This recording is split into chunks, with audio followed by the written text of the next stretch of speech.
Si Mark Angelo S. Heras ay isang kilalang aktor at dancer sa Pilipinas na sumikat matapos manalo sa reality talent show na Starstruck. Sa kasalukuyan, nagiging sentro siya ng usap-usapan hindi dahil sa bagong proyekto, kundi dahil sa isang emosyonal na video na ipinost niya sa kanyang Instagram at mga mensahe na nagpapahiwatig ng posibleng tensyon sa kanyang personal na buhay at relasyon. Ang Instagram video, Kulong sa Sistema. Noong 5 ng Pebrero taong 2026, nag-post si Mark ng isang Instagram video reel na may caption na kulong sa sistema na agad nag-viral at naging sentro ng pag-aalala ng fans at mga kaibigan sa industriya. Nilalaman ng video, ipinakita sa video si Mark na umiiyak at tila may mabigat na dinadala sa kalooban. May eksenang siya ay naninigarilyo at naglalakad mag-isa sa gabi.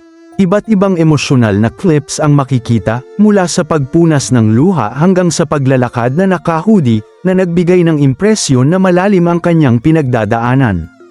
Ibig sabihin ng caption, ang salitang kulong sa sistema ay maaaring simboliko ng pakiramdam na parabang siya ay nakulong na hindi niya madaling makawala sa kasalukuyang sitwasyon, hindi malinaw kung personal, emosyonal, o propesyonal ang tinutukoy.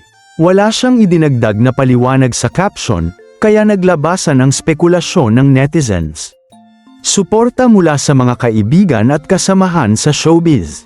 Maraming kapwa-artista at industry friends si Mark ang nag-express ng pag-aalala at suporta sa kanya. Ilan sa mga komento mula sa celebrity friends sa comment section ng video ay mula kin Rod June Cruz, "Love you my brother Mark." Akap, "God loves you." Katrina Halili, "God is with you, Mark." Carla Abellana, "Kapit lang, hindi ka nag-iisa." Rocco Nasino, nagbigay ng salita ng encouragement at paalala sa kanya ng kanyang pinagmulan bilang unang Starstruck winner. Sheena Halili, "Mark, marami kami nagmamahal sa'yo." Chris Bernal, "We miss you, Mark." Enzo Pineda, "Laban Paps." Rochelle Pangilinan, "Love ka namin."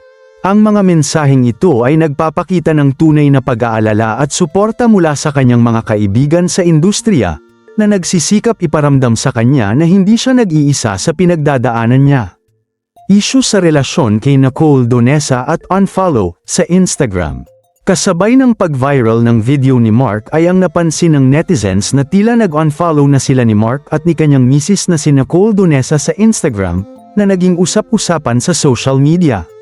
Mga punto ng spekulasyon. Ayon sa mga balita, may napansin na pagkaka-unfollow sila sa isa't isa sa kanilang social media accounts. Bagamat hindi opisyal na kinumpirma ang hiwalayan o kung anong dahilan ng pag-unfollow na ito ay nagdulot ng dagdag na usap-usapan tungkol sa posibleng relasyon nilang mag-asawa na may pinagdadaanan. Hindi pa malinaw ang buong sitwasyon. Walang opisyal na pahayag mula kina Mark o Nicole tungkol sa kung ano talaga ang kaganapan sa kanilang relasyon, kaya ang mga detalye ay paanong haka-haka pa lamang batay sa nakikita sa social media. Mga puna at conclusion. Sa kasalukuyan, ang video ni Mark ay nag-trigger ng spoken concern at viral engagement dahil sa emosyonal na tono at matinding expression sa video. Mga supportive comments ng showbiz friends bilang tanda ng pagmamalasakit. Pag-unfollow nila ni Nicole na nagdagdag ng interes at spekulasyon sa publiko tungkol sa personal niyang buhay. Mahalagang tandaan na wala pang opisyal na pahayag si Mark Harris o ang kanyang kampo tungkol sa tunay na dahilan o pangyayaring di umano'y bumabalot sa kanyang emosyonal na video o sa kanyang relasyon. At ang karamihan ng mga impormasyon ay galing sa social media posts at obserbasyon ng publiko at media outlets.